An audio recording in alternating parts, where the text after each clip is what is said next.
इदानीं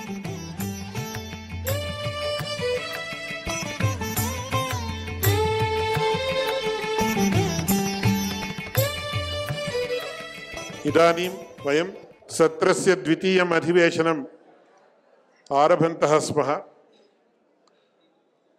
ಈ ಒಂದು ಸತ್ರದಲ್ಲಿ ಅತ್ಯಂತ ಹಿರಿಯರಾದಂತಹ 4 ಜನ ಸಂಸ್ಕೃತ ವಿದ್ವಾಂಸರಿದ್ದಾರೆ.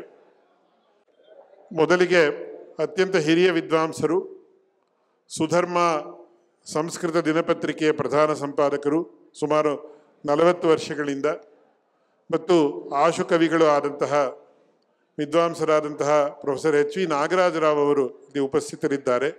ಅವರು ಈ ಸತ್ರದ ಅಧ್ಯಕ್ಷತೆಯನ್ನು ವಹಿಸಬೇಕು ಅಂತ ಕೇಳಿ ಅವರಿಗೆ ಪ್ರಣಾಮಪೂರ್ವಕವಾದ ಸ್ವಾಗತವನ್ನು ಬಯಸ್ತಾ ಕೇಳ್ಕೊಳ್ತೀನಿ. ಇನ್ನು ಎರಡನೆಯದಾಗಿ ನನ್ನ ಪೂಜ್ಯ ಉಪಾಧ್ಯಾಯರಾದಂತಹ ಮೇಲುಕೋಟೆ ಸಂಸ್ಕೃತ ಕಾಲೇಜಿನ ನಿವೃತ್ತ ಪ್ರಾಂಶುಪಾಲರು, ಪ್ರಸಿದ್ಧ ವಿದ್ವಾಂಸರು, ಯಕ್ಷಗಾನ ಅರ್ಥಧಾರಿಗಳು, ಮತ್ತು ಈಗ ಸುಮಾರು ಒಂದು 20-25 ವರ್ಷಗಳಿಂದ ಶಾಸ್ತ್ರಾಧ್ಯಯನ ಮಾತ್ರ ಅಲ್ಲದೆ ಕವಿ ವರೇಣ್ಯರು ಆಗಿರುವಂತಹ ಮೇಲುಕೋಟೆಯ ನಿತ್ಯ ನಿವಾಸಿಗಳಾಗಿದ್ದಂತಹ ವಿದ್ವಾನ್ ಉಮಾಕಾಂತ ಭಟ್ರವರು ಇಲ್ಲಿ ಉಪಸ್ಥಿತರಿದ್ದಾರೆ. ಅವರಿಗೂ ಕೂಡ ಹಾರ್ದಿಕವಾದ ಸ್ವಾಗತವನ್ನು ಬಯಸ್ತೇನೆ.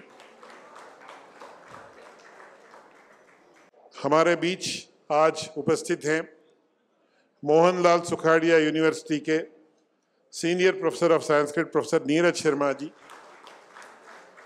ये भारत राष्ट्रपति से सम्मानित बादरायण व्यास सम्मान से सम्मानित है। पूज्य लक्ष्मीताताचार्य जी का बहुत निकटतम शिष्य विराजते हैं। ये उदयपुर में मोहनलाल सुखाड़िया यूनिवर्सिटी के प्रोफेसर हैं। यहाँ हमारे प्रार्थना को अंगीकार करके यहाँ आए हैं। इनको भी मैं स्वागत बोलता हूँ. ಮತ್ತು ಈ ಮಠದ ಆಸ್ಥಾನ ವಿದ್ವಾಂಸರು, ಆತ್ಮಬಂಧುಗಳು, ದೇಹಬಂಧುಗಳು ಆಗಿರುವಂತಹ ರಂಗರಾಮಾನುಜಾಚಾರ್ಯರು ಇಲ್ಲಿ ಉಪಸ್ಥಿತರಿದ್ದಾರೆ. ಸುಮಾರು 3/4 ಗಂಟೆ ಅವಧಿಯಲ್ಲಿ ನಾವು ಈ ಸತ್ರವನ್ನು ಮುಗಿಸ್ಬೇಕಾಗಿದೆ. ಆದ್ದರಿಂದ ವಿದ್ವಾಂಸರು ಎಷ್ಟು ಮಾತಾಡಿದ್ರೂ ಕೂಡ ಕೇಳ್ತಾನೆ ಇರಬಹುದು. ಅದರಲ್ಲಿ ನಮಗೆ ಯಾವುದೇ ಒಂದು ಬೋರ್ ಆಗೋದಿಲ್ಲ.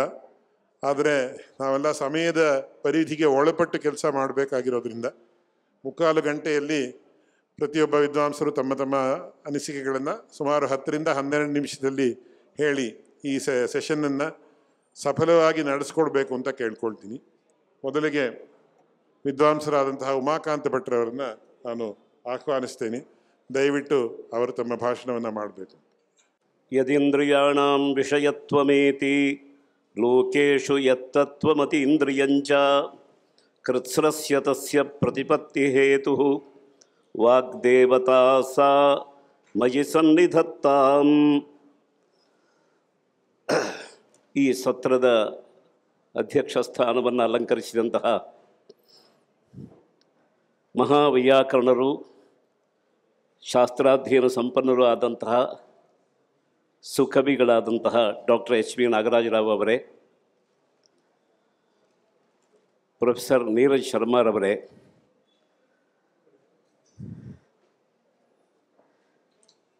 ಪ್ರತಿವಾದಿ ಭಯಂಕರಂ ರಂಗಾಚಾರ್ಯರವರೇ ಮತ್ತು ಬಂಧುಗಳೇ, ಯಾವುದೇ ಒಬ್ಬ ಮಹಾವ್ಯಕ್ತಿ ಬದುಕಿದ್ದಾಗ ನಮಗೆ ಅರ್ಥ ಆಗೋದಿಲ್ಲ. ಯಾವಾಗ ನಮಗೆ ಅರ್ಥ ಆಗುತ್ತಾ ಅವನ ವ್ಯಕ್ತಿತ್ವದ ಒಳಗೆ ನಾವು ಪ್ರವೇಶ ಮಾಡ್ತೇವೆಯೋ ಆ ಕಾಲಕ್ಕೆ ಆ ವ್ಯಕ್ತಿ ಇರೋದಿಲ್ಲ. ಇದು ಈ ಪ್ರಪಂಚದ ಜಾಯಮಾನ. ಪ್ರೊಫೆಸರ್ ಲಕ್ಷ್ಮೀತಾತಾಚಾರ್ಯರ ಜೀವನದಲ್ಲೂ ಈ ಕಟು ಸತ್ಯವೇ ನಮ್ಮನ್ನು ಸಾಧಿಸಿದೆ ಮತ್ತು ಬಾಧಿಸಿದೆ. ಬಂಧುಗಳೇ, ಇವತ್ತಿನ ಅನೇಕ ಮಾತುಗಳನ್ನು ಕೇಳುವಾಗ ನಾನು ಆಗಾಗ ಮೆಲುಕು ಹಾಕ್ತಾ ಇದ್ದೆ. ತಾತಾಚಾರ್ಯರು ಜೀವಿಸಿದ್ದ ಕಾಲದಲ್ಲಿ ಈ ಮಾತುಗಳಲ್ಲಿ ಒಂದು 10 ಮಾತು ಅವರ ಕಿವಿಗೆ ಕೇಳಿಸಿದ್ದಿದ್ರೆ ಅವರಿಗೆ ಜೀವ ತೃಪ್ತಿ ಆಗ್ತಿತ್ತು. ಈ ಮಾತುಗಳನ್ನು ನಾವು ಅವರಿಗೆ ಕೇಳಿಸಲಿಲ್ಲ. ಅವರು ಮಾಡುವ ಒಂದು ಮಹೋದ್ಯಮದಲ್ಲಿ ಬಹುತೇಕ ಜನ ಸಹಕಾರ ಕೊಡಲಿಲ್ಲ. ಉಪದ್ರವವನ್ನು, ಅಪಕಾರವನ್ನು ಮಾಡಿದವರೇ ಹೆಚ್ಚು. ಆ ಬಗ್ಗೆ ನಾವೇನೂ ಕೃಪಣತ್ವವನ್ನು ಇಟ್ಕೊಂಡು ಮಾತಾಡಬೇಕಾದ್ದಿಲ್ಲ. ಅದಕ್ಕೆ ಅನೇಕ ಇರಬಹುದು. ಕಾರಣವನ್ನು ನಾವು ಆಲೋಚನೆ ಮಾಡಬೇಕಾಗಿಲ್ಲ. ಆದರೆ ಅವರು ಒಂದು ಬಹಳ ದೊಡ್ಡ ಕೆಲಸ ಸಾಧನೆ ಮಾಡುವಾಗ ಸಮಾಜಕ್ಕೆ ಅದು ಅರ್ಥ ಆಗಲಿಲ್ಲ. ಸಮಾಜಕ್ಕೆ ಅದು ಅರ್ಥ ಆಗುವಾಗ, ಅದು ಪುರುಷಾರ್ಥ ಅಂತ ಗೊತ್ತಾಗುವಾಗ ಲಕ್ಷ್ಮೀ ತಾತಾಚಾರ್ಯ ಇಲ್ಲ. ಆದ್ದರಿಂದಲೇ ಲಕ್ಷ್ಮೀ ತಾತಾಚಾರ್ಯರ ಜೀವಿತ ಕಾಲದಲ್ಲಿ ಕಾಣದೇ ಇರುವ ಒಂದು ಸಂಭ್ರಮವನ್ನು, ಅವರ ಸಂಸ್ಮರಣೆಯ ದಿವಸ ನಾವು ಕಾಣ್ತಾ ಇದ್ದೇವೆ. ಇದು ಒಂದು ನೋವಿನ ಒಂದು ಸಂಗತಿ. ಇದು ಯಾಕೆ ಈ ನೋವಿನ ಸಂಗತಿಯನ್ನು ನಾನು ಹೇಳ್ತಾ ಇದ್ದೇನೆ ಅಂತಂದರೆ, ನಮ್ಮನ್ನೇ ನಾವು ಕನ್ನಡಿಯಲ್ಲಿ ನೋಡಬೇಕಾದಂತಹ ಒಂದು ಪರ್ವಕಾಲ ಇದು. ನಾವು ಯಾವ ಕಡೆ ಇದ್ವಿ ಅಂತ, ಯಾವ ಕಡೆ ಇದ್ವಿ, ನಾವು ಯಾವ ಕಡೆ ಇದ್ದು ಸದ್ದು ಮಾಡಿದೆವು, ಮತ್ತು ಆ ಮಾರ್ಗವನ್ನು ಆಗ ಎಷ್ಟರ ಮಟ್ಟಿಗೆ ನಾವು ನಮ್ಮದಾಗಿಸಿಕೊಂಡಿದ್ದೇವೆ ಅಂತ ಆತ್ಮಾವಲೋಕನಕ್ಕೆ ಈ ಕ್ಷಣವನ್ನು ನಾನು ಬಳಸ್ಕೊಳ್ತಾ ಇದ್ದೇನೆ. ನನ್ನ ಮಾತಿನಲ್ಲಿ ವೈಯಕ್ತಿಕವಾದ ಅನುಭವಗಳೇ ಹೆಚ್ಚಿರೋದ್ರಿಂದ ನನ್ನ ವೈಯಕ್ತಿಕವಾದ ಒಡನಾಟಗಳನ್ನೇ ಇಟ್ಕೊಂಡು ನಾನು ಮಾತಾಡ್ತೇನೆ. ಆದ್ದರಿಂದ ನೀವು ನಿರೀಕ್ಷೆ ಮಾಡಿದ ಅತಿರಂಜಿತವಾದ ಹೊಗಳಿಕೆಗಳು ಇಲ್ಲದೆ ಇರಬಹುದು. ದಯವಿಟ್ಟು ಕ್ಷಮಿಸಬೇಕು ಅದನ್ನು. ಹಾಗೆ ಮಾಡಬಾರ್ದು ಅಂತಲ್ಲ. 1982 ಇಸ್ವಿ ಆಗಸ್ಟ್ 2ನೇ ತಾರೀಕಿನ ದಿವಸ ಪ್ರೊಫೆಸರ್ ಲಕ್ಷ್ಮೀ ತಾತಾಚಾರ್ಯನ ನಾನು ಮೊಟ್ಟ ಮೊದಲು ನೋಡಿದ್ದು. ಅವರನ್ನು ನೋಡಿದ್ದು ಅವರದೇ ಆದ ಸೃಷ್ಟಿ, ಅವರದೇ ಆದ ದೃಷ್ಟಿ, ಅವರದ್ದೇ ಆದ ರಚನೆ, ಸಂಸ್ಕೃತ ಸಂಶೋಧನಾ ಸಂಸತ್ತಿನಲ್ಲಿ. ಅಲ್ಲಿ ನಮ್ಮ ವಿದ್ಯಾಗುರುಗಳಾದಂತಹ ಮಹಾಮಹೋಪಾಧ್ಯಾಯ ವಿದ್ವಾನ್ NS ರಾಮಭದ್ರಾಚಾರ್ಯರು ಶ್ರೀಭಾಷ್ಯ ನಿಗಮದ ಅಧ್ಯಕ್ಷರಾಗಿ ಕೆಲಸ ಮಾಡ್ತಾಯಿದ್ರು.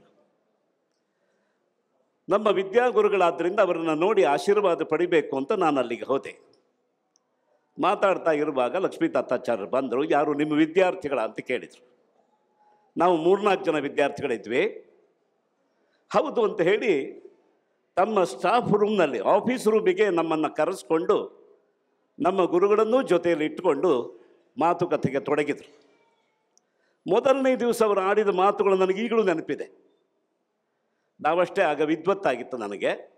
ಪರೀಕ್ಷೆಯನ್ನು ನಾನು ಚೆನ್ನಾಗಿ ಪಾಸ್ ಮಾಡಿದ್ದೆ. ಪಠ್ಯವಾದ ಗ್ರಂಥಗಳನ್ನು ಚೆನ್ನಾಗಿ ವಿಶ್ಲೇಷಣೆ ಮಾಡುವ ಒಂದು ಕೌಶಲ ನನಗಿತ್ತು.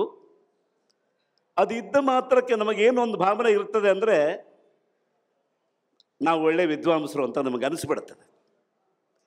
ಆ ಒಂದು ದರ್ಪದಿಂದ, ಆ ಒಂದು ಅಹಂತ್ವದಿಂದ ಮಾತಿಗೆ ತೊಡಗಿದಾಗ 4 ಮಾತಾಡುವುದರೊಳಗೆ ನಾವು ಸಾಧಿಸಬೇಕಾದ್ದು ಎಷ್ಟಿದೆ ಎನ್ನುವುದನ್ನು ತಿಳಿಸಿದರು ಅವರು. ನ್ಯಾಯಶಾಸ್ತ್ರದಲ್ಲಿ ಪ್ರಾಚೀನ ನ್ಯಾಯ, ನವೀನ ನ್ಯಾಯ ಎರಡೂ ಓದಿದವನು ಅಂತ ಗೊತ್ತಾದಾಗ ಬಹಳ ಸಂತೋಷದಿಂದ ಚರ್ಚೆಗಿಳಿದವರು ತುಂಬ ವಿಷಯಗಳನ್ನು ನನ್ನ ಮನಸ್ಸಿಗೆ ತಂದುಕೊಟ್ರು. ಈಗ ನಾನು ಓದಿದ್ದು ಏನಲ್ಲ, ಅದು ಕಾಲು ಭಾಗ ಮಾತ್ರ. ಓದಿದ್ದು ಒಕ್ಕಾಲು ಅಂತ.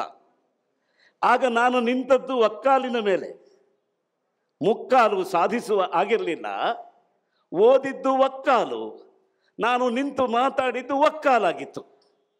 ಮತ್ತೊಂದು ಕಾಲು ಇಟ್ಟು ನಿಲ್ಲಬೇಕು ಅಂತ ತೋರಿಸಿಕೊಟ್ಟವರು ಪ್ರೊಫೆಸರ್ ಲಕ್ಷ್ಮೀ ತಾತಾಚಾರ್ಯರು. ಅವತ್ತೇ ನನಗೆ ಅರ್ಥ ಆಯಿತು ಅವರು ಒಳ್ಳೆಯ ಬೋಧಕರು ಅಂತ. ಒಬ್ಬ ವ್ಯಕ್ತಿ ಬೋಧಕನಾಗದೆ ಆಗಲಾರ. ಯಾವಾಗಲೂ ಹಾಗೆ ಬೋಧಕ ಆಗಬೇಕು. ಸಂಶೋಧನೆಗೆ ಔದಾರ್ಯ ಬರಬೇಕು ಅಂತಾದರೆ ಅವನು ಸ್ವಭಾವದಿಂದ ಬೋಧಕನಾಗಿರಬೇಕು. ಇಲ್ಲದೇ ಇದ್ದರೆ ಅವರ ಸಂಶೋಧನೆಗೆ ಔದಾರ್ಯ ಇರೋದಿಲ್ಲ. ನಾನು ಇದನ್ನು 100 ಉದಾಹರಣೆಗಳಿಂದ ಸಮರ್ಥನೆ ಮಾಡಿ ತೋರಿಸಬಲ್ಲೆ. ಒಬ್ಬ ಬೋಧಕನೇ ಶೋಧಕನಾದರೆ ಅವನ ಸಂಶೋಧನೆಯಲ್ಲಿ ಔದಾರ್ಯ ಇರ್ತದೆ. ಅದು ಮನೆಗಳಿಗೆ ತಲುಪುವ, ಮನಗಳಿಗೆ ತಲುಪುವ ಒಂದು ಸಾಧ್ಯತೆಯನ್ನು ಇಟ್ಟುಕೊಡ್ತದೆ. ಲಕ್ಷ್ಮೀ ತಾತಾಚಾರ್ಯರು ಒಳ್ಳೆಯ ಬೋಧಕರಾಗಿದ್ದರು, ಒಳ್ಳೆಯ ಶಿಕ್ಷಕರಾಗಿದ್ದರು, ಬಹಳ ಒಳ್ಳೆಯ ಹೆಸರು ಮಾಡಿದರು. ಅದೇ ಅವರ ಬೋಧಕತ್ವದ ಕೀರ್ತಿಯೇ ಅವರನ್ನು ಬೋಧನೆಯ ಪ್ರಪಂಚದಿಂದ ದೂರ ಮಾಡಿತ್ತು. ಅದು ಅವರ ಪ್ರಾಪ್ತಿ. ನಾವು ಅದ್ರ ಬಗ್ಗೆ ಏನೂ ಮಾತಾಡೋದಿಲ್ಲ. ಬಹಳ ಒಳ್ಳೆಯ ಬೋಧಕರಾದ್ದರಿಂದ ಅವರು ವಿಶ್ವವಿದ್ಯಾಲಯವನ್ನು ಬಿಡಬೇಕಾಯಿತು. ಬಿಟ್ಟಿದ್ದು ಒಳ್ಳೆಯದಾಯಿತು.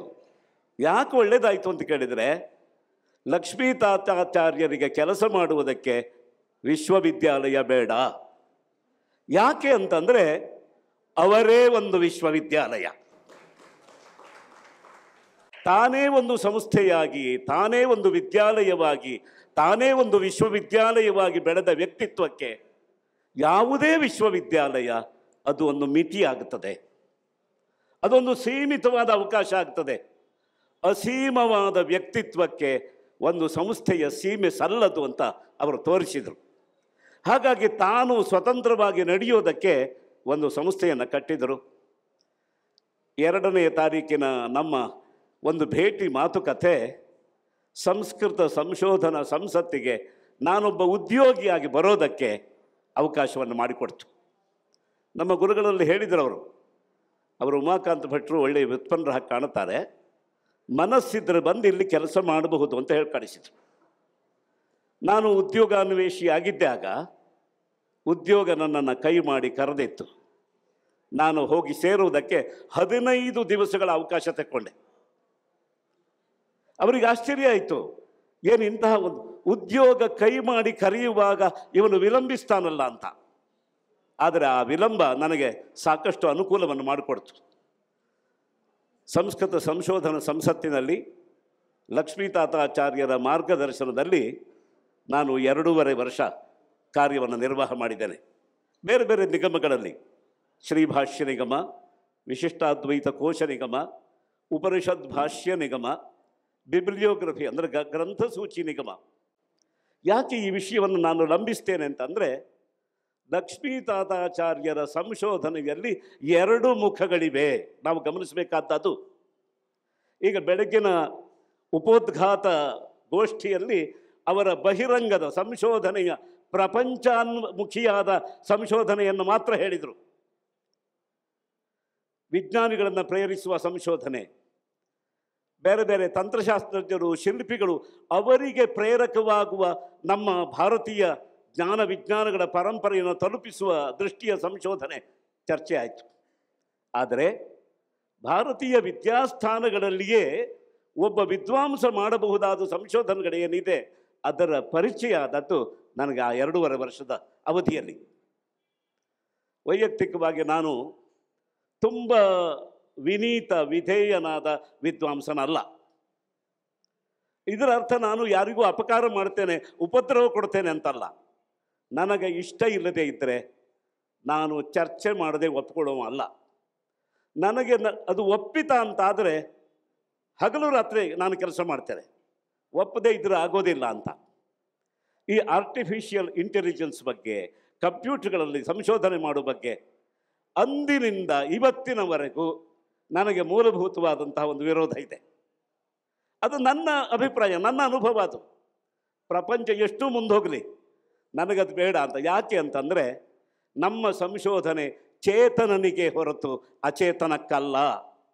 ಅಚೇತನವನ್ನು ಪರಿಷ್ಕರಿಸಿ ನೀವು ಏನೂ ಸಾಧನೆ ಮಾಡೋಕ್ಕಾಗೋಲ್ಲ. ಚೇತನ ಪರಿಷ್ಕಾರಗೊಳ್ಬೇಕು, ಚೇತನನ ಪರಿಷ್ಕಾರಕ್ಕೆ ಸಂಶೋಧನೆ ಇರಬೇಕು ಅಂತ ಈ ಪ್ರೇರಣೆ ಸಿಕ್ಕಿದ್ದು ಲಕ್ಷ್ಮೀ ತಾತಾಚಾರ್ಯರಿಂದಲೇ. ತುಂಬ ನಮಗೆ ಸಭೆಯಲ್ಲಿ ಚರ್ಚೆ ಆಗ್ತಿತ್ತು, ಮೀಟಿಂಗ್ಗಳಲ್ಲಿ ವಿವಾದದಲ್ಲಿ ಮುಗಿತಿತ್ತು. ಅವರು ಹೇಳ್ತಿದ್ರು, ಉಮಾಕಾಂತ್ ಭಟ್ರೆ ನೀವು ಇಲ್ಲ ಒಂದೆಲ್ಲ ಒಂದು ದಿವಸ ನೀವು ನನ್ನ ದಾರಿಗೆ ಬರ್ತೀರಿ ಅಂತ. ನಾನು ಹೇಳ್ತಿದ್ದೆ, ಇಲ್ಲ ಲಕ್ಷ್ಮೀ ತಾತಾಚಾರ್ಯಗೆ, ಅರೆ ನೀವು ಒಂದಲ್ಲ ಒಂದು ದಿವಸ ಬೇಸರ ಮಾಡಿಕೊಂಡು ನನ್ನ ದಾರಿಗೆ ಬರ್ತೀರಿ ಅಂತ. ನನ್ನ ದಾರಿಯಲ್ಲಿ ಹಲವರು ಬರಲಿಲ್ಲ, ಅವರ ದಾರಿಯಲ್ಲಿ ಇಡೀ ವಿಶ್ವವೇ ಸಾಗಿದೆ. ಇದು ಇವತ್ತಿನ ನನ್ನ ಅನುಭವ. ನನಗೆ ಬೇಸರ ಇಲ್ಲ, ನನ್ನ ದಾರಿಯಲ್ಲಿ ಯಾರೂ ಬರಲಿಲ್ಲ ಅಂತ ನನಗೆ ಬೇಸರ ಅಲ್ಲ. ನನಗೆ ನನ್ನ ದಾರಿ ಇದೆ. ಈ ದಾರಿಯಲ್ಲಿ ಇದ್ದರೂ ಅವರು ಮಾಡಿದ ಸಂಶೋಧನೆಯನ್ನು ನಾನು ಗುರುತಿಸಬಲ್ಲೆ, ಸಂಶೋಧನೆಯನ್ನು ನಾನು ಒಪ್ಪಬಲ್ಲೆ, ಮೆಚ್ಚಬಲ್ಲೆ, ಅದಕ್ಕೆ ಅಭಿನಂದನೆಯನ್ನು ಹೇಳಬಲ್ಲೆ ನಾನು. ಇದೇ ನಿಜವಾದ ಒಂದು ಸಾಮರಸ್ಯ. ಬಹಳ ಜನ ನೋಡಿದವರಿಗೆಲ್ಲ ಆಶ್ಚರ್ಯವಾಗತ್ತೆ. ಬೀದಿಯಲ್ಲಿ, ರಾಜ ಬೀದಿಯಲ್ಲಿ ನಾವು ಜಗಳ ಆಡಿದ್ದೇವೆ. ಜಗಳದ ಮುಕ್ತಾಯ ಹೇಗೆ ಅಂತಂದರೆ, ಬನ್ನಿ ಮೇಲಕ್ಕೆ ಅಂತ ಆಮೇಲೆ ಕರೆಯೋದು. ಮನೆ ಒಳಗೆ ಹೋದಾಗ ಒಂದಿಷ್ಟು ಸಕ್ಕರೆ ಪೊಂಗಲೋ ಅಥವಾ ಮೊಸರನ್ನವೋ ಅಥವಾ ಪೊಂಗಲ್ಲೋ ಪುಳಿಯೋಗರೆಯೋ ಏನೋ ಒಂದನ್ನು ಅವರೇ ಬಂದು ಕೈಯಾರೆ ಬಡಿಸಿ ಆ ಮಧುರವಾದ ರಸವಾದನ್ನು ಆಸ್ವಾದನೆ ಮಾಡ್ತಾ ನಮ್ಮ ಚರ್ಚೆ ಕೊನೆಗೊಳ್ತಿತ್ತು. ಇವತ್ತು ಲಕ್ಷ್ಮೀತಾತಾಚಾರ್ಯರ ತಮ್ಮಂದಿರು ವಿಜ್ಞಾನಿಗಳವರು ಅವರು ನನ್ನ ಕೈ ಹಿಡಿದು ಹೇಳಿದರು, ಓ ಉಮಾಕಾಂತ್ ಭಟ್ರು, ನಿಮ್ಮ ಬಗ್ಗೆ ನಮ್ಮ ಅಣ್ಣ ಪ್ರತಿನಿತ್ಯ ಮಾತಾಡ್ತಿದ್ರು, ನಾವು ತುಂಬ ಸಾರಿ ಚರ್ಚೆ ಮಾಡಿದ್ದೇವೆ ಇದನ್ನು ಅಂತ. ನನಗೆ ಆಶ್ಚರ್ಯ. ಸಂಪ್ರದಾಯ ಬೇರೆ, ನಾವು ಎಲ್ಲೋ ಹುಟ್ಟಿ ಬೆಳೆದ ವಿಧಾನ ಬೇರೆ, ನಮ್ಮ ಜೀವನದ ಕ್ರಮಗಳು ಬೇರೆ, ಯಾವುದೂ ಅಡ್ಡಿ ಬರಲಿಲ್ಲ. ಯಾಕೆ ಅಂದರೆ ನಾವು ಒಂದು ವಿಷಯಕ್ಕೆ ಬಡಿದಾಡಿದ್ದೇವೆ, ಒಂದು ವಿಷಯಕ್ಕೆ ಹೊಡೆದಾಡಿದ್ದೇವೆ. ಶಾಸ್ತ್ರ ರಕ್ಷಣೆ ಅದು ನನಗೂ ಇಷ್ಟ, ಅವರಿಗೂ ಇಷ್ಟ. ಶಾಸ್ತ್ರ ರಕ್ಷಣೆಗೆ ಅವರು ಹಿಡಿದ ಮಾರ್ಗ ಬೇರೆ, ನಾನು ಹಿಡಿದ ಮಾರ್ಗ ಬೇರೆ. ಹಾಗಂತ ನಾವು ಪರಸ್ಪರ ಒಬ್ಬರಿಗೊಬ್ಬರು ಆದಾನ ಪ್ರದಾನ ಮಾಡಿಕೊಂಡಿದ್ದೇವೆ. ವಿದ್ಯಾವೃಕ್ಷದ ಬಗ್ಗೆ ಉಲ್ಲೇಖ ಬಂತು. ಆ ವೃಕ್ಷವನ್ನು ವಿನ್ಯಾಸ ಮಾಡುವಾಗ 3-4 ಸಾರಿ ನಾನು ಕೂತಿದ್ದೇನೆ, ಸಾಕಷ್ಟು ಚರ್ಚೆ ಮಾಡಿದ್ದೇವೆ ಅದರ ಬಗ್ಗೆ. ನನ್ನ ಈ ಬುದ್ಧಿಮತ್ತೆಗೆ ಬಂದ ಅನೇಕ ಸೂಕ್ಷ್ಮವಾದ ವಿಧಾನಗಳನ್ನು ಅವರ ಗಮನಕ್ಕೆ ನಾನು ತಂದಿದ್ದೇನೆ, ಹೀಗಿದೆ ಅಂತ. ಆ ದೃಷ್ಟಿಯಿಂದ ಅವರ ಸಂಶೋಧನೆಯ ಆ ಯಾತ್ರೆಯಲ್ಲಿ ಪೂರ್ಣ ಪ್ರಮಾಣದಲ್ಲಿ ಅಲ್ಲದೆ ಇದ್ದರೂ ಕೆಲವು ಹೆಜ್ಜೆಯನ್ನು ನಾನು ಜೊತೆಯಲ್ಲಿ ಇಟ್ಟಿದ್ದೇನೆ ಎಂಬ ಒಂದು ಆತ್ಮವಿಶ್ವಾಸದ ಮೇಲೆ ನಾನು ಹೇಳ್ತಾ ಇರೋದು. ಶಾಸ್ತ್ರದ ಒಳಗೆ ಮಾಡಬಹುದಾದ ಸಂಶೋಧನೆಯ ಬಗ್ಗೆ ಅವರ ಧೋರಣೆ ಏನಿತ್ತು ಎನ್ನುವುದನ್ನು ಗಮನಿಸಬೇಕು. ಈಗ ವೇದಾಂತದಲ್ಲಿ 3 ಪರಂಪರೆಗಳು ನಮ್ಮಲ್ಲಿ ಪ್ರಸಿದ್ಧ ಆಗಿವೆ: ಅದ್ವೈತ, ವಿಶಿಷ್ಟ ಅದ್ವೈತ, ದ್ವೈತ ಅಂತ. ಆಯಾ ಸಂಪ್ರದಾಯದವರಿಗೆ ಅದೇ ದೊಡ್ಡದು, ತಪ್ಪಲ್ಲ ಅದು. ನಮ್ಮ ಮನೆಯಲ್ಲಿ ನಮ್ಮ ಮನೆಯವರೇ ದೊಡ್ಡವರು, ನಮ್ಮ ಮನೆಯಲ್ಲಿ ನಮ್ಮ ಮಾತೇ ದೊಡ್ಡದು, ನಮ್ಮ ಮನೆಯಲ್ಲಿ ನಮ್ಮ ಮಕ್ಕಳೇ ಪ್ರಿಯ. ಇದರ ಅರ್ಥ ಇನ್ನೊಂದು ಮನೆಯ ಮಾತನ್ನಾಗಲಿ, ಇನ್ನೊಂದು ಮನೆಯ ಪದ್ಧತಿಯನ್ನಾಗಲಿ, ಇನ್ನೊಂದು ಮನೆಯ ಮಕ್ಕಳನ್ನಾಗಲಿ ನಾವು ಬೇಸರಿಸಬೇಕು ಅಂತಿಲ್ಲ. ನಮಗೆ ನಮ್ಮದು ದೊಡ್ಡದು, ನಿಮಗೆ ನಿಮ್ಮದು ದೊಡ್ಡದು. ಆದರೆ 2 ದೊಡ್ಡದು ಒಂದೇ ವೇದಿಕೆಯಲ್ಲಿ ಬಡಿದಾಡುವುದು ಬೇಡ. ಇದು ನಾಗರಿಕತೆ, ಇದು ಸಂಶೋಧನೆಯಿಂದ ಸಾಧಿತವಾಗುವ ಸಾಮರಸ್ಯ. ಒಂದು ಸಂಶೋಧನೆ ಸಮಾಜದಲ್ಲಿ ತಂದುಕೊಡುವ ಸಾಮರಸ್ಯ ಇದು. ಈ ಸಾಮರಸ್ಯದ ಬಗ್ಗೆ ತಾತಾಚಾರ್ಯರ ನಿಲುವೇನಿತ್ತು ಎನ್ನುವುದು ಬಹಳ ಮುಖ್ಯ. ವಿಶಿಷ್ಟಾದ್ವೈತ ಕೋಶವನ್ನು 10 ಭಾಗಗಳಲ್ಲಿ ತರುವ ಬಹಳ ದೊಡ್ಡ ಪ್ರಕಲ್ಪ ಅದು. ಒಂದೊಂದು ಪದವನ್ನು ತಗೊಂಡು ಅದರ ಪೂರ್ವ ಪ್ರಸಂಗ, ಉತ್ತರ ಪ್ರಸಂಗ, ವ್ಯುತ್ಪತ್ತಿ, ಅದರ ಆಮೇಲೆ ಲಕ್ಷಣ ಪರಿಷ್ಕಾರ, ದೃಷ್ಟಾಂತ ಎಲ್ಲವನ್ನೂ ಕೊಟ್ಟು ವಿವರಿಸ್ತಾ ಒಂದೊಂದು ಪದಕ್ಕೆ ಅದೊಂದು ಎನ್ಸೈಕ್ಲೋಪೀಡಿಯಾ ಆಗಬೇಕು ಅಂತ, ಅದೊಂದು ವಿಶ್ವಕೋಶದ ಮಾದರಿಯಲ್ಲಿ ಬರಬೇಕು ಅಂತ ಒಂದು ಪ್ರಕಲ್ಪವನ್ನು ಇಟ್ಟುಕೊಂಡು ಕೆಲಸ ಮಾಡಿದರು. ಮಾಡುವಾಗ ಪ್ರತಿನಿತ್ಯ ಅವರು ಮೀಟಿಂಗ್ನಲ್ಲಿ ಹೇಳ್ತಾ ಇದ್ದಿದ್ದು, ಅದ್ವೈತಕ್ಕೆ ಹೀಗೆ ಕೋಶ ಯಾವಾಗ ಬರುತ್ತೆ, ದ್ವೈತ ವೇದಾಂತಕ್ಕೆ ಈ ರೀತಿಯ ಕೋಶವನ್ನು ಮಾಡುವವರು ಯಾರಿದ್ದಾರೆ ಅಂತ ಕೇಳ್ತಿದ್ರು. ಇದು ಬಹಳ ಅಪೂರ್ವವಾದ ವಿಷಯ. ವಿಶಿಷ್ಟಾದ್ವೈತಕ್ಕೆ ಮಾಡಿದ್ದು ಅದ್ಭುತವಾದ ಸಾಧನೆ. ಆದರೆ ಸಮವಾಗಿ ಜೊತೆಯಲ್ಲಿ ಈ ವ್ಯವಸ್ಥೆ ಅದ್ವೈತ ದ್ವೈತ ವೇದಾಂತಗಳಿಗೂ ಬರಬೇಕು ಎಂಬ ಸದಾಶಯ ಇದೆಯಲ್ಲ, ಆ ಸದಾಶಯ ಲಕ್ಷ್ಮೀ ತಾತಾಚಾರ್ಯರ ಅತಿಶಯ ಆಗಿತ್ತು. ನನಗೆ ಎಷ್ಟೋ ಸಾರಿ ರೋಮಾಂಚ ಆಗಿದೆ. ನೋಡ್ರಿ, ಅದ್ವೈತಕ್ಕೆ ಹೀಗೆ ಮಾಡಬೇಕು. ಕೊನೆಯಲ್ಲಿ ಹೇಳೋರು, ಅವ್ರು ಯಾರು ಮಾಡ್ತಾರೋ ಇಲ್ವೋ, ನೀವಾದರೂ ಅದಕ್ಕೆ ಬೇಕಾದ ಸಿದ್ಧತೆ ಮಾಡಿಕೊಳ್ಳಿ ಅಂತ ಅವರು ತಿಳಿಸ್ತಾ ಇದ್ರು. ಶ್ರೀಭಾಷ್ಯ ನಿಗಮ, ಇದರ ಬಗ್ಗೆ 4 ಮಾತಾಡಲೇಬೇಕು. ನನಗೆ ನನ್ನ ಅಲ್ಪ ಜ್ಞಾನದಲ್ಲಿ, ನನ್ನ ಪರಿಮಿತಿಯ ಜ್ಞಾನದಲ್ಲಿ ನನಗೊಂದು ಚಾಲೆಂಜ್ ಕೊಡಬೇಕು ಅಂತ ಕಾಣುತ್ತೆ. ಒಂದು ಕ್ರಿಟಿಕಲ್ ಎಡಿಷನ್ ತರೋ ವಿಷಯದಲ್ಲಿ ಸಂಸ್ಕೃತ ಸಂಶೋಧನಾ ಸಂಸತ್ತಿನಿಂದ ಹೊರತರಲಾದ ಶ್ರೀಭಾಷ್ಯದಂತಹ ಕ್ರಿಟಿಕಲ್ ಎಡಿಷನ್ ಇಲ್ಲಿಯವರೆಗೆ ಪ್ರಪಂಚದಲ್ಲಿ ಯಾವುದೂ ಬರಲಿಲ್ಲ. ಅದಕ್ಕೆ ಸಾಧಾರಣವಾಗಿ ತೋರಿಸಬಹುದು, ಸಾಧಾರಣವಾಗಿ. ಇನ್ನು ಮುಂದೆ ಶಾಸ್ತ್ರಗಳನ್ನು ಪಾಠ ಮಾಡೋದಕ್ಕೆ ಸಮರ್ಥ ಅಧ್ಯಾಪಕರು ಸಿಗೋದಿಲ್ಲ. ಹಿಂದೆ ಸಿಗ್ತಿದ್ರು, ವಿದ್ವತ್ ಪರಂಪರೆ ಜೀವಂತವಾಗಿತ್ತು. ಈಗ ವಿದ್ವತ್ ಪರಂಪರೆ ಶಿಥಿಲ ಆಗಿದೆ. ಶಿಥಿಲ ಆಗೋದಕ್ಕೆ ಯಾರು ಕಾರಣ? ನಾವೇ ಕಾರಣ. ಯಾರೂ ತಮ್ಮ ಮಕ್ಕಳನ್ನು ಶಾಸ್ತ್ರ ಕಲಿಯೋದಕ್ಕೆ ಕಳಿಸ್ತಾ ಇಲ್ಲ. ನಮಗೆ ಮಕ್ಕಳಿದ್ದಾರೆ ಮನೆಯಲ್ಲಿ, ನಮ್ಮ ಮಕ್ಕಳಲ್ಲಿ ಒಬ್ಬರನ್ನು ನಾವು ಶಾಸ್ತ್ರಾಧ್ಯಯನಕ್ಕೆ ಅಂತ ಕೊಡುವ ಪದ್ಧತಿಯೇ ಇಲ್ಲ, ನಮಗೆ ಆ ಕ್ರಮವೇ ಇಲ್ಲ. ನಮ್ಮ ಮಕ್ಕಳನ್ನು ನಾವು ಶಾಸ್ತ್ರದ ಕ್ಷೇತ್ರಕ್ಕೆ ಕರೆತರದೇ ಇರೋದರಿಂದ ವಿದ್ವತ್ ಪರಂಪರೆ ಮುಗಿದಿದೆ. ಇಲ್ಲ, ವಿದ್ವಾಂಸರು ಇಲ್ಲ. ಯಾವುದೇ ಗ್ರಂಥವನ್ನು ಸಮರ್ಥವಾಗಿ ಪಾಠ ಮಾಡುವ ವಿದ್ವಾಂಸರು ಇಲ್ಲ ಎನ್ನುವುದು ಈ ಕಾಲದ ದೊಡ್ಡ ಸಮಸ್ಯೆ. ಆದ್ದರಿಂದ ಈ ಕಾಲದಲ್ಲಿ ಯಾವ ಒಂದು ಕ್ರಿಟಿಕಲ್ ಎಡಿಷನ್ ಇದೆಯೋ, ವಿಮರ್ಶಾತ್ಮಕ ಸಂಪಾದಿತವಾದ ಗ್ರಂಥ ಇದೆಯೋ, ಅದೇ ಒಬ್ಬ ಸಮರ್ಥ ಅಧ್ಯಾಪಕನ ಕೆಲಸ ಮಾಡಬೇಕು. ಗ್ರಂಥವೇ ಅಧ್ಯಾಪಕನಾಗಿ ಕೆಲಸ ಮಾಡಬೇಕು. ಶ್ರೀಭಾಷ್ಯದ 4 ಭಾಗಗಳನ್ನು ಗಮನಿಸಿ ನೋಡಿ.